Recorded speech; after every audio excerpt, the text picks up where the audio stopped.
Wow, so be careful what you wish for. So I started this I'm off off off mission right now cuz this is supposed to be, primarily about integrating Angular and 3JS, but I did decided to go down sort of this path of form validation.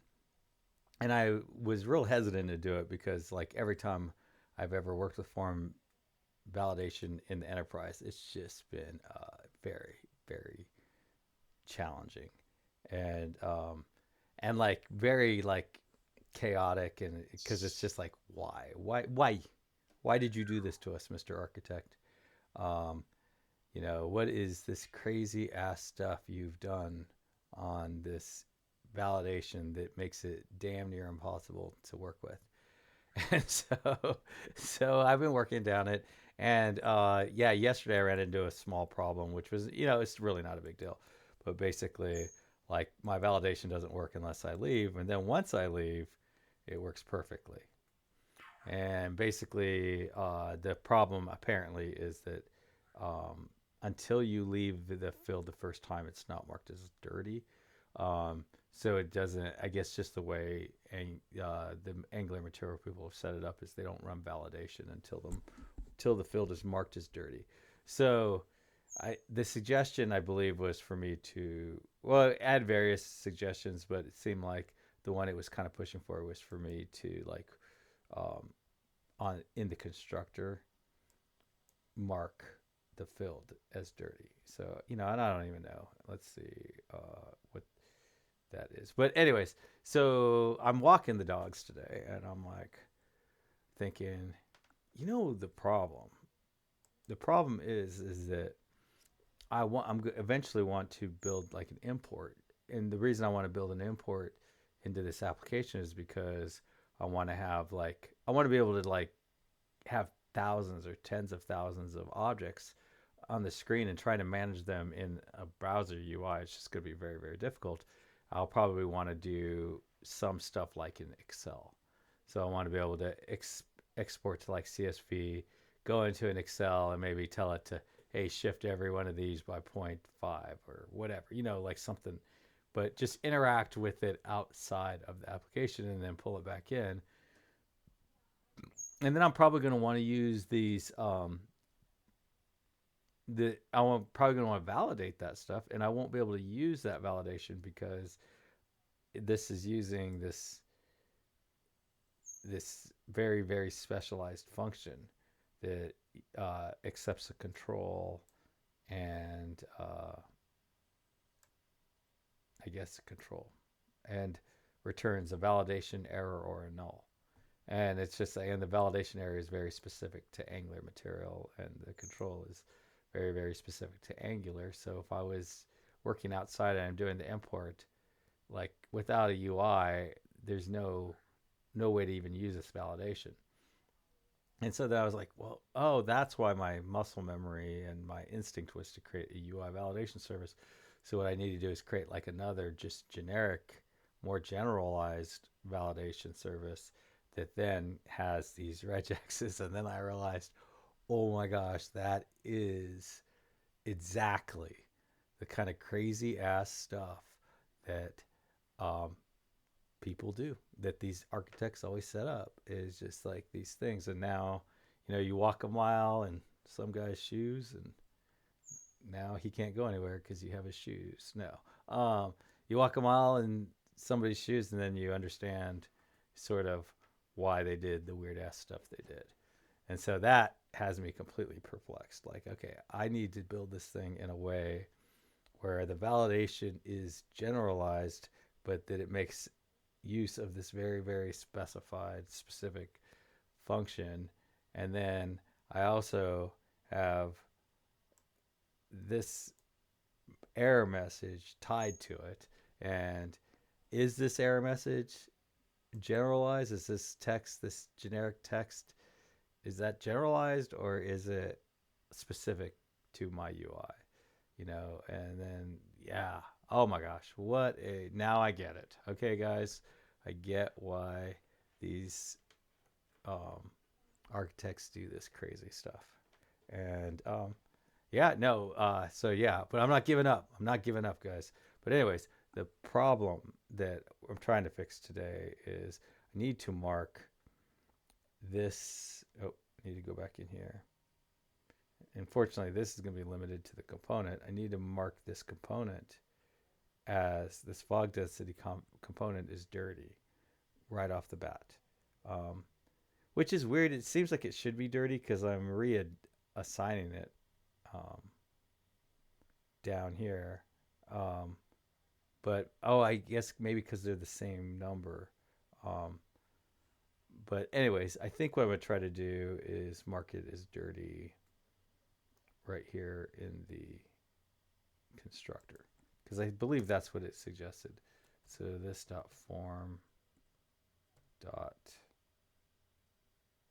controls. I'm just kind of trying to do this dot. I think we usually put that in here and then you give it the name. I think that's how that works. Um, fog density. Let's see what we get.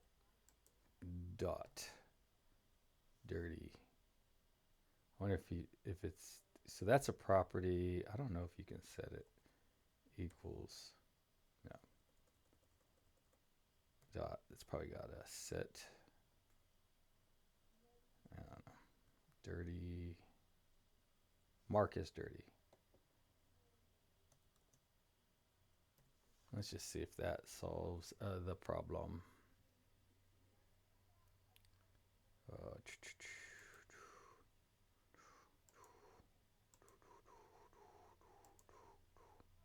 Nope. All right, ChatGPT. What did it tell me to do? Um,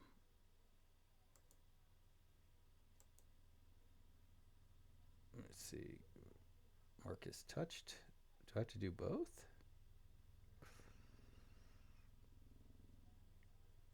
As touched, is it got to be touched and dirty? It says touched or dirty. And then they show in the constructor initialize validation. Oh, and then they say, huh. But they do both, which seems like that shouldn't need both. But, you know, sometimes you do. Sometimes, let's see. Let's see if we can, if we mark it as touched, if that works. So I'm a little bit outside of what their advice is.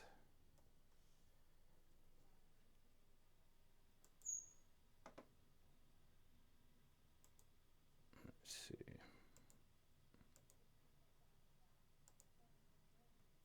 There we go. All right, so that seems to solve the problem. Um, and honestly, I think, let's try this. Oh, I probably won't be able to, because of, let's see, where is the scene 1A? Oh, okay, so I guess I didn't set it in the TypeScript as a number.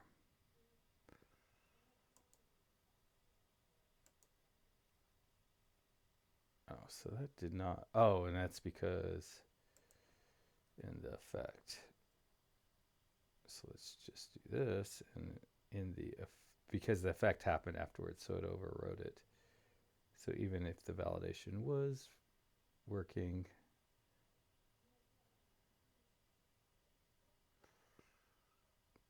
mm, fog density. Wonder if it'll let me.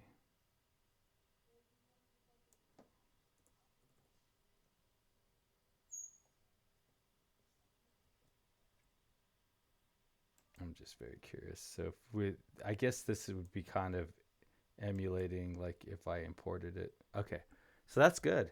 That's really good. So if I were to import it from some external place and I was looking at it in the form, it would show me the error, and that's really nice. So that is solved. The larger question of, man, how do I make this so that this isn't just completely and utterly um, dependent on deeply coupled to Angular material, or Angular. I guess it's not Angular material, but Angular forms. And so this is going to have to be outside of that, and it's probably going to need to be part of a more generalized validation service. And I guess that more generalized validation service can also have the description too, and can also have the error message. I guess it makes sense for that. And then I guess this guy, this UI validation service, his job is just going to be to take the information from the the more generalized validation service and sort of package it up so that it can be used by the form.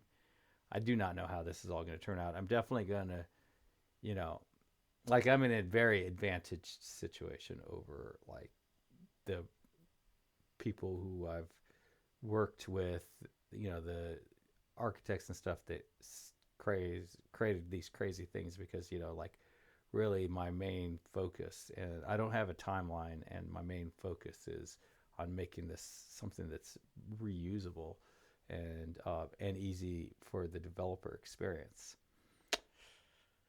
So yeah, no, that was kind of the whole point. I'm like, because I've known some brilliant architects that have built some messed up stuff when it came to validation. I've just, and I'm just like, how did such a brilliant individual build something so moronic, just so idiotic? I just could not understand that.